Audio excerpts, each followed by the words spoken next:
Protocol. In fact, we'll hang on for another couple of minutes because you're waiting for someone else. We'll go through the protocol anyway. All visitors must sign in the visit book at the entrance to Kilcase. This includes council staff and other buildings. There is no planned evacuation drill or alarm test today. If fire alarm is activated during the visit, you must exit the building immediately. Council officers will direct you to the nearest fire exit and will escort visitors to the building fire assembly point beside the Silver Man at the top of Parliament Walk. Kilcase staff should report to the floor's assembly point. You should remain at your assembly point until directed to reoccupy the building and only enter once the fire marshal has advised it it's safe to do so.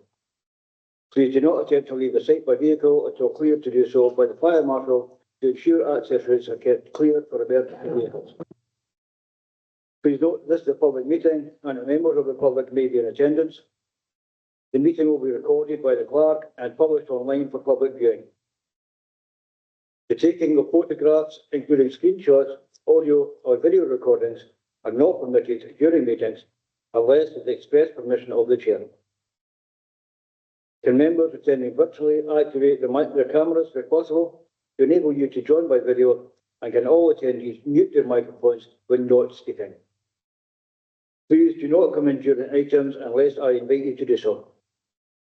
If members attending virtually wish to speak on any point, please indicate by clicking on the raise your hand button. Members in the chamber should also raise their hands. I'll bring you in at an appropriate time. If members have not been able to access all papers for the meeting, please indicate.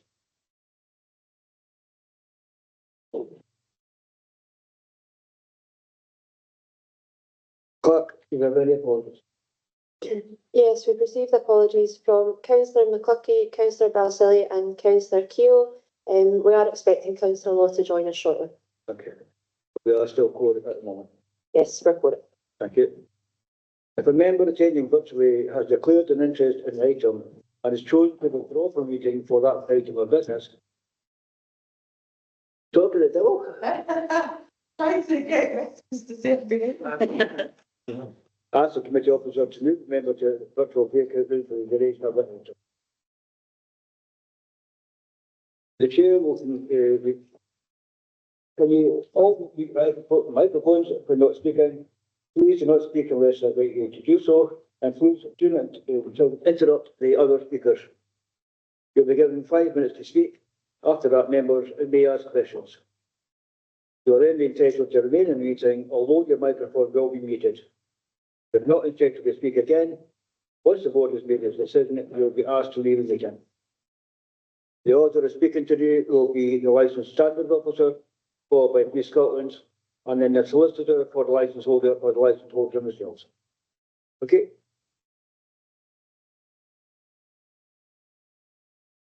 Neil. Oh, yeah. Are there any declarations of interest? Please do not say you declare your interest. Okay. We'll go to the minute of the meeting, page 5 of your papers.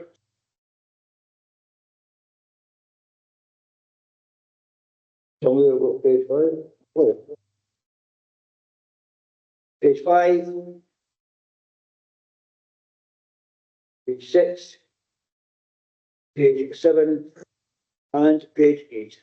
If that's a true and accurate record, please indicate. Good. Thank you. It's indicated. Yeah. We're now moving to item 4.1 on the agenda.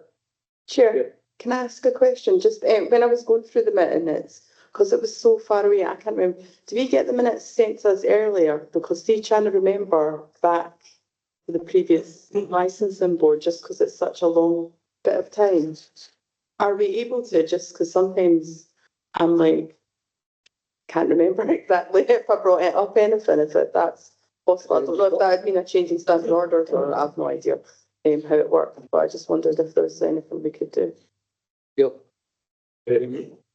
I'd be happy to speak to committees about that and see if there's anything we can do. I know there's procedures that are already in place, so we can review that for the next meeting. Thank you. Yeah.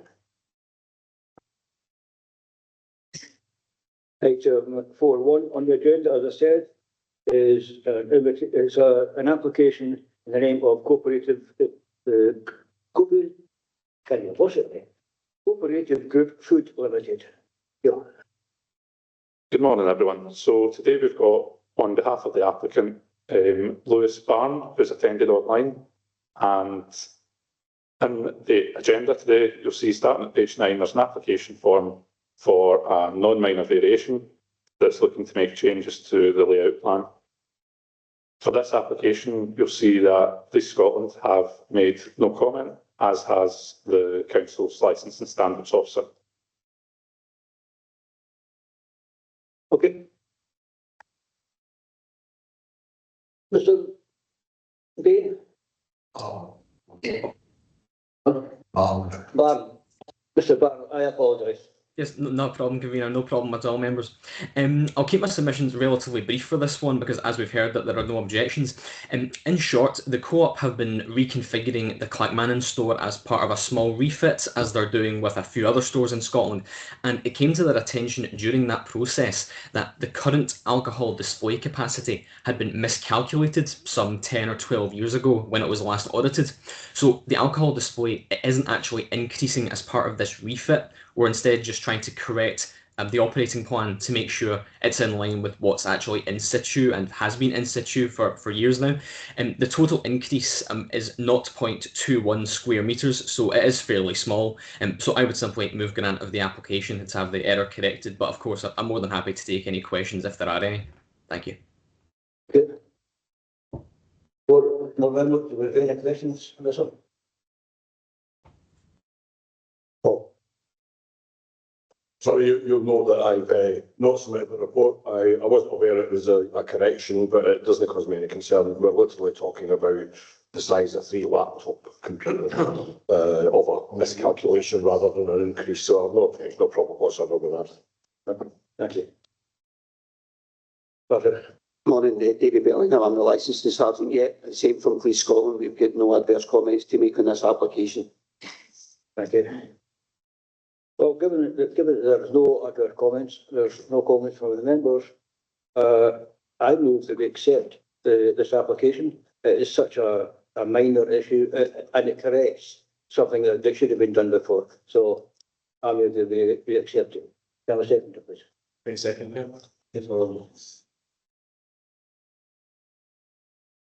That's been accepted, sir. Thank you very much, convener. Thank you, members. Have a good morning. Thank you. Item 4.2 has been withdrawn.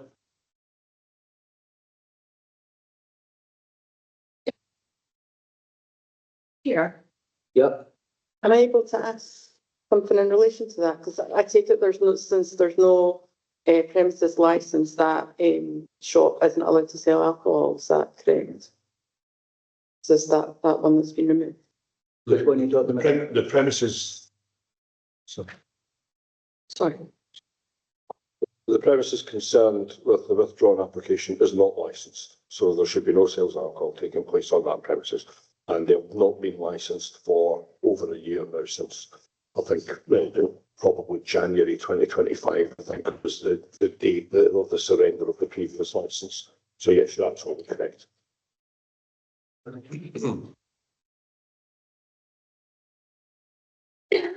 Item 5 is a paper on general extension of licence and error for a clap. Thanks, Chair. Yep, as you can see, this report concerns a general extension of licence hours for the FIFA World Cup 2026. I was not involved in the preparation of this report, but I'm just presenting it today on behalf of the Deputy Clerk, Phil Bell. There was an informal meeting held on 17th of February to discuss how the Council will accommodate the upcoming tournament. At that meeting, there were 2 proposals, and the basis of those proposals form the recommendations in paragraphs 2.2 and 2.3 of the report. These are, firstly, that the board determine whether a general extension to licence hours should be granted in respect of all sales licence premises that have televised sport authorised in their operating plan, and secondly, to approve the communication strategy in relation to the Scotland v Haiti match on Sunday the 14th of June, which kicks off at 2 AM. I'd welcome any questions that members may have, and either myself or colleagues in attendance today will do our best to address those. Thanks. Any questions on to the 4 o'clock? Obviously 2.3 says there's a communication strategy. I take it 2.2 will also have a communication strategy to the premises that could be covered by the extension, should it be granted.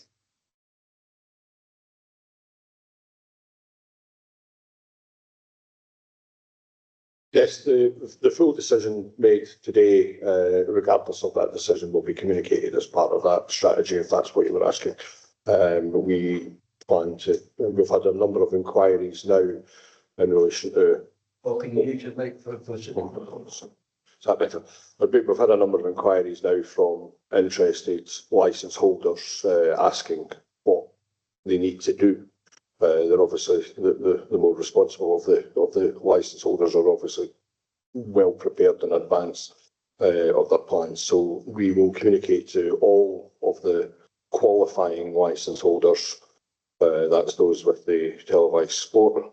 We'll also include some social media stuff in that, so that if there's anybody out there that doesn't have televised sport on their application, we can probably just about facilitate a variation application to change that between now and the first match.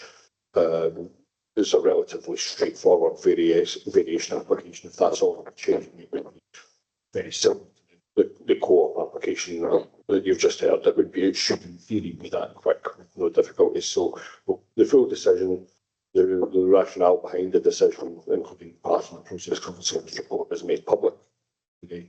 So the rationale behind the decision will be for anyone to read. okay? Anyone else have any questions on this?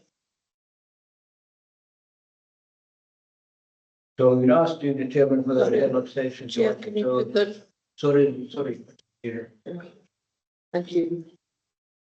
Just so that I can hear you. Okay. I apologise for that. Okay. Yeah, we've been asked to, it's recommended that the board. I was close. Determine whether a general extension to licence holder is available to all on sales the licensed premises that have televised sport authorised in their operating plan be granted. And 3, to approve the communication strategy in relation to the match Scotland v Haiti to be played on Sunday, 14th of June 2026, which kicks off at 200 hours. And I'm aware of the just ignored the police. My apologies. No, thanks very much. I think if we remember back to the meeting on the 17th of February, the informal meeting, I think the general consensus that was that, and the position of Police Scotland in this would be that the game on the 14th of June that kicks off at 0200 hours, the recommendation of Police Scotland was that there would be an application process that premises wishing to show that game that did have televised sport would be required to apply for it. That would assist Police Scotland in the management on that actual date, because in that way we would know exactly who was shown it and where it was being shown. I think there was also discussion in regards to ticketing, etc., so that it would mean it's a more controlled. Police Scotland are more than happy that the other 2 games, the one on the Friday evening and then the following one on the Wednesday, with kick-off at 2300 hours, we were more than happy that a general extension could be applied to that, to the dates. Both games will kick off, I think, core licensing hours, and I believe you're looking at maybe an hour and a half beyond core licensing hours would be the termination of that event. The Friday night game would fit in with a normal weekend policing plan that would operate in the Clackmannanshire area. And the Wednesday night, we would obviously put on relevant resources to police that. So that's the comment from Police Scotland on this, that applications for the one game on the 14th further to. Thank you. Okay. Any questions? Any questions for the police? No. Paul? It's just one other thing that the police haven't touched on there.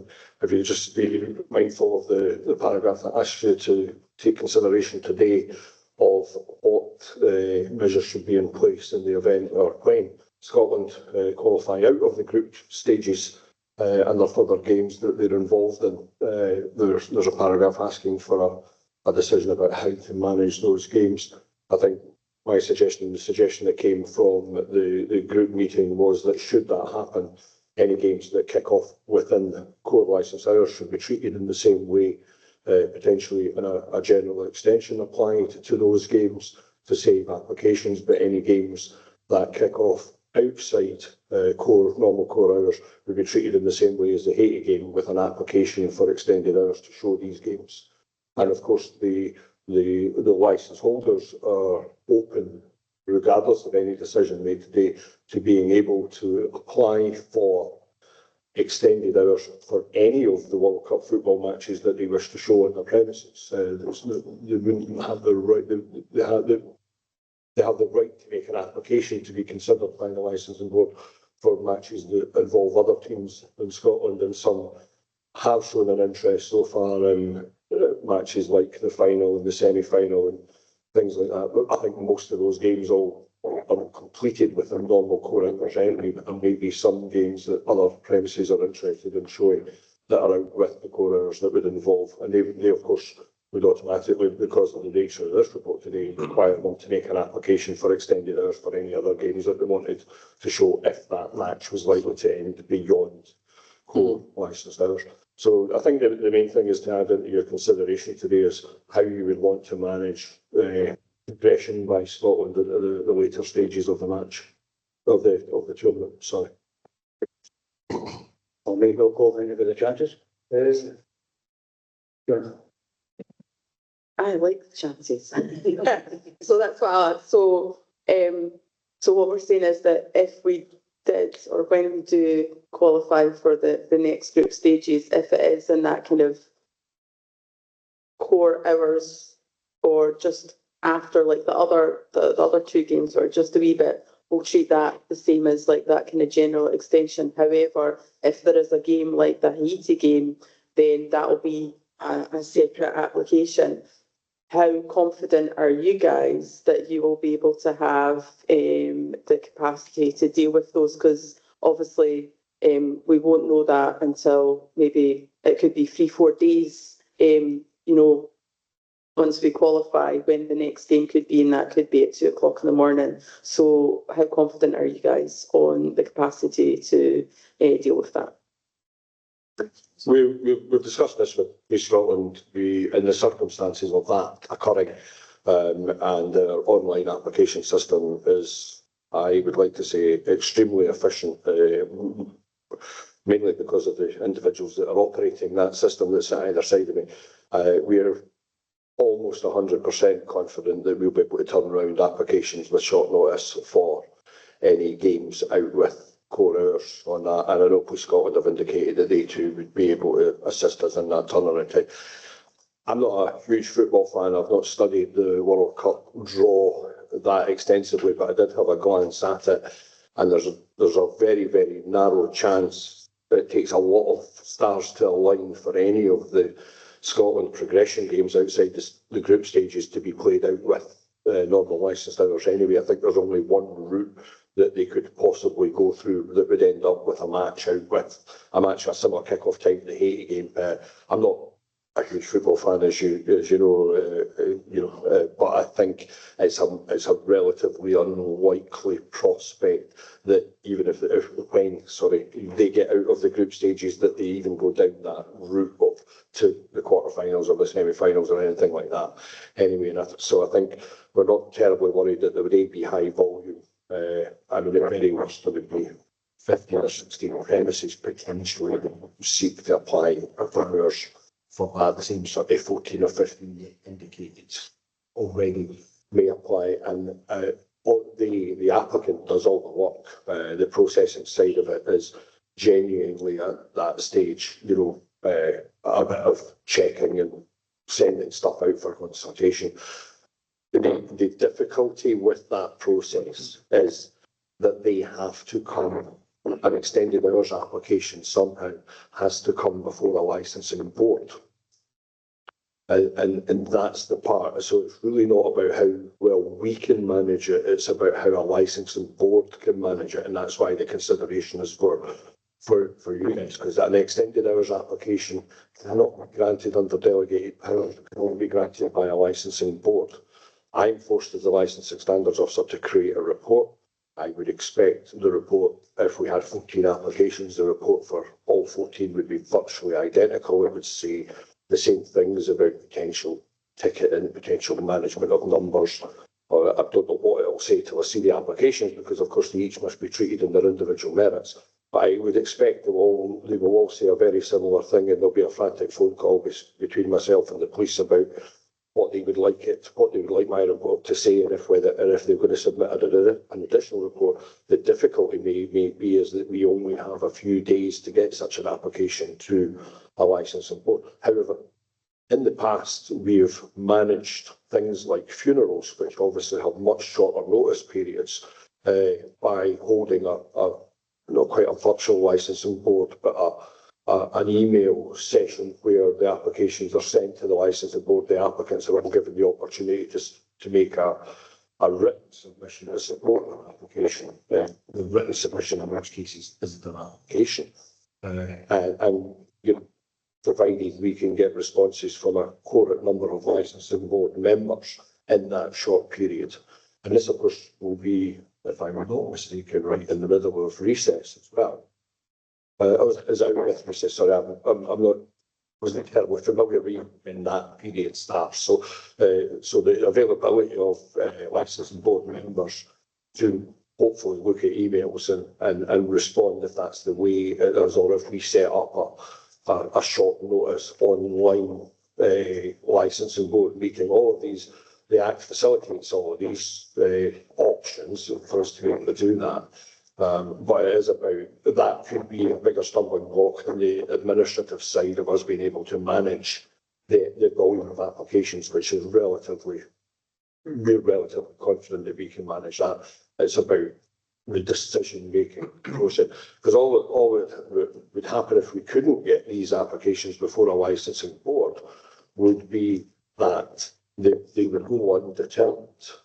And any entry, and all over Scotland, this is the same problem for, we're not unique. There are 32 local authorities that have had to make 32 or 34 licensing board areas with the two split lists that have had to make that decision and have that consideration. I don't think in the kind of more informal meeting we explored that very much, because it wasn't really obvious and in our face that possibility arises, but it is very much a possibility that it could arise.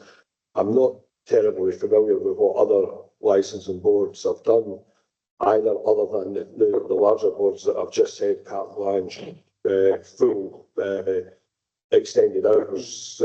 Glasgow United, for instance, have said you can open when you want to show football matches. I think I would be reluctant to see that happen in Clackmannanshire because of the impact on policing in such a small area, as particularly an area that's covering, the policing area covers Falkirk, Stirling and Clackmannanshire. So I think it would be a difficult decision just to say, yeah, if you get through, you can open. But that may be a decision that's made at short notice as well, because you're entitled to make an extended hours decision, and that may circumvent the need for applications as well if they get through and you decide, and there is a game that kicks off out with core hours, you may want to go down that route. I hope that's all not too much in one breath. Yeah, you can breathe in. Just you kind of answered some of the follow-up questions I was going to ask then. Well, I could we move to then say that those decisions would be done through an email trail? Could we do that to the clerk? And if we do decide to do that following this meeting, can that then be confirmed what the process would be to all licensing board members, what the actual process would be, so that we're all clear as to how it would work and make sure that all boxes are ticked? Yes, I think thinking it through logically, what we would do is, if that's the will of the board, we would include that process within the communication strategy that's going out to the public, so that the public and the licence holders all understand that process as well. It's a pretty transparent process, the licensing board, as you know, everything's done in public. I think the communication strategy would include a bit of process on the what ifs.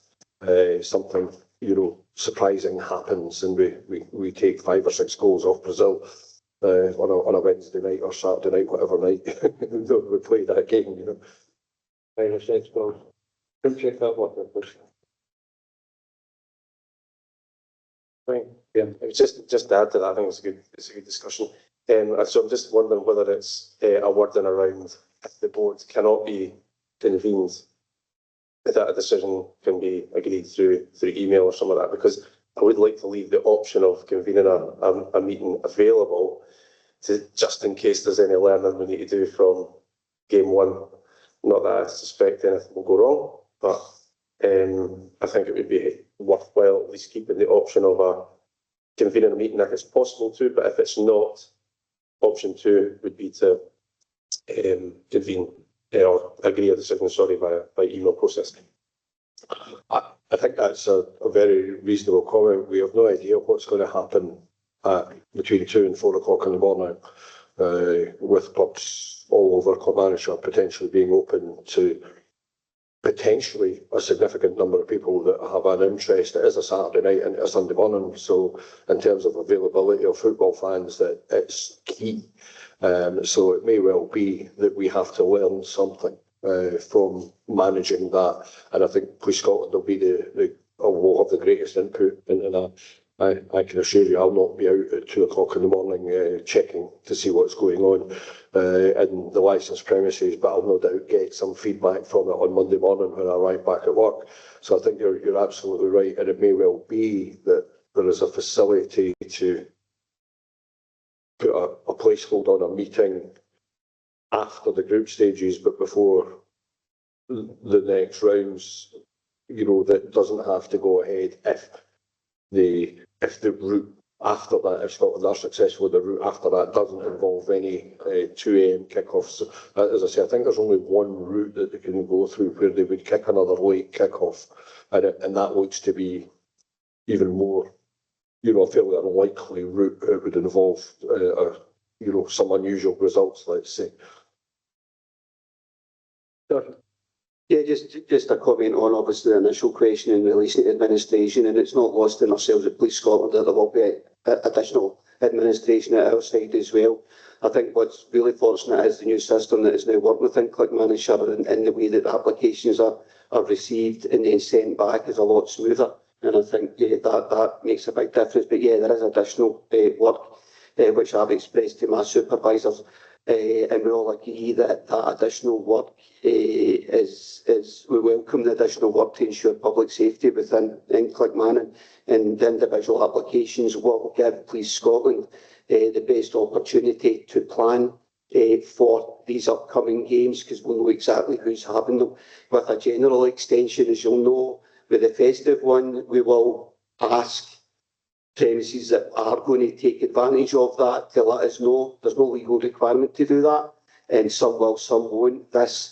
We will know exactly who's doing it. Obviously, this is the Clackmannanshire Council Board. We're not here to talk about other boards. I cover 2 other board areas. One has already made their decision, and they're going with the recommendation of the application process for the one game and the general extension for others. Wider than that, I know we've got Glasgow doing a blanket.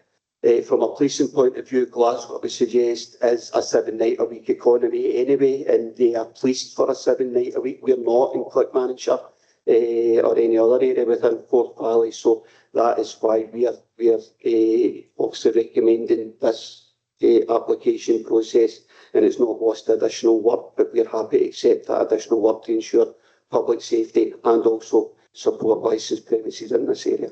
Thank you. Thank you. Are there any other comments, any questions? Yeah. Yeah, just in relation to, so moving into, some of the discussion points that we had around the ticketing, etc. Do we need to as a board agree such, I suppose, conditions today, or was that part of the discussion previously, and that there's a general agreement that that's the approach we're taking? I'm just conscious that, is there any agreement you need on that? I'm also keen in terms of, and it's maybe just helpful to understand that extended hours application, what's asked in that, the issue around dispersal, and just I would be keen that, and I'm sure it's built into the application process, that again we get a clear understanding of the approach that the premises is going to take towards that. And again, all the discussion around this has been great, and I think we've got all the detail there, but just confirming that what you need from us in terms of agreement of that, if you do or don't. So in terms of the initial recommendations in the report, the recommendations are to follow the extended hours for the two games that kick off within the within the normal core hours, and put a similar provision in place for any future games involving the Scotland team that are within the kick off within the normal core hours. I'm looking for the place to make sure I've got this right. And then for applications to be invited for any games involving the Scotland team that are kicking off out with normal core licensed hours, and that would include any future games out with the group stages. And we've specified the 3 games that we are definitely playing. In terms of applications, the process is the application comes in, it goes out for consultation, it comes to me, it goes to Police Scotland. I must do a report according to the legislation, and within that report that I complete will be the suggestion or a recommendation to apply any conditions that effectively I see fit to make the recommendation. The board out with that can then apply any conditions it sees fit in addition to anything I suggest or anything, or I can completely ignore my recommendations, of course, in relation to conditions. The conditions I will work with are a set of model conditions that will address the concerns that have been raised. They meet, and I don't know what they are yet because I've not, Oh, your mic's been up. I don't know why that keeps switching off the other. I'm on my third one if we swap again. The conditions aren't drafted. I've got an idea of what they might say, and they will talk about, particularly for 4 AM, dispersion policy and management of those leaving. I'm in no doubt that large groups of football fans leaving after a potential victory may well be in celebratory mode and may cause a little bit of disruption around the licensed premises that they're leaving. It will be very much put upon the licence holders to do whatever they can to mitigate that and to remind people it's 4 o'clock in the morning, guys, be a bit quieter when you're leaving. I know it's exciting, we've just won, whatever, we've just lost. Either side of the fence creates voices, but we will impose conditions asking the licence holders to mitigate that. And if we get bombarded with complaints, or I get bombarded with complaints, or Police Scotland get bombarded with complaints about conduct, and that conduct is so disruptive that it causes concern, then that would be considered if they applied for a later event or an out-of-hours event in the future. If we have a premises that is close to residential areas that has a large crowd and it's just outrageous behaviour as they're leaving, you can rest assured that I believe that I will probably be wording a representation in relation to a future extended hours in such a way that it might be a suggestion that the board don't approve it. If it's just not suitable. We will learn from what happens, and I'm in no doubt there will be a level of disruption to people, but I also think that people in Clackmannanshire are quite tolerant and will expect a level of disruption, and I think they might be tolerant of it. There will be some that are not tolerant, have no interest in football and don't see the significance in terms of Scottish sport achievement of what's happened, and that's fine for those that are not tolerant, and we'll work with those that have concerns as well. You know, I mean, that's my whole job is around working, you know, around managing complaints from both sides, and I think we can do that. So you're right in terms of the question about conditions. Those conditions are already part drafted as a guide of what we might accept, what we might impose. There'll probably be some model conditions go out in that communication strategy to give licensed operators a heads up of what they may be expected to comply with, you know, and then the decision ultimately to apply these conditions are a matter for the board when that time comes. Any other questions? No, well, in that case, we're going to ask the chairman, as I said, everything that's in paragraph 2, from 2.1 to 2.3, do we accept? Agreed. Okay. Well, move it, please. Yeah. Yep, happy to propose the paper as we've discussed and as has been laid out, and yeah, appreciate the further clarity on that. I think it'd be really helpful to provide as much communication to the premises holders as possible in relation to what our expectations are and set a clear standard of that. So yeah, on that basis, happy to propose the paper. I'm up to move the paper. To second the paper. So it's unanimous, yeah. I see no dissenter, so I assume it is. The next one is the item 6 on the Was agenda. that, sorry, did we include did we have to state about what, or, because it was stated in the discussions as to what will happen should we get into the next stage? Does we have to agree anything there to confirm that? I believe that's something that Paul would be. So yeah, I believe that you would, if there's something in particular you want to happen out with those stages, at this stage, this would be the time to make a proposal.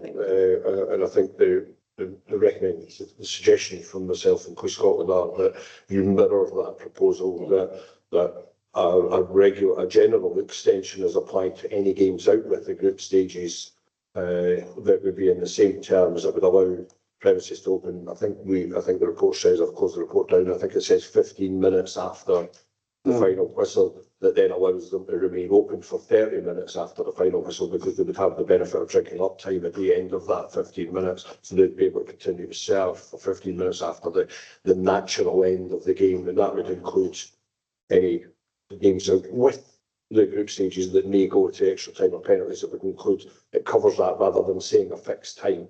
And invite applications for any games that kick off out with the normal core hours for any premises. I think that would be what has been generally discussed today and seems to meet approval. But yes, I think you will formally need to move that and record that decision if that's what you want to do. So, can I formally move that and just have the bit that Councillor Lindsay said in regards to if we need to meet for the ones that could be out, you know, starting like 2 o'clock in the morning, that we would try and hold a board if an online board would no doubt work. If that wasn't possible, then we would do that via an email trail. So I'd like to move that. Do I need to put any specific words, or are you happy with that kind of summed up? Yeah, I think it needs to be an amendment. So we need to get it drafted and set it out in a form of words and vote on it. Can I have a pause then while I put that amendment in? Is that okay? Yes. Do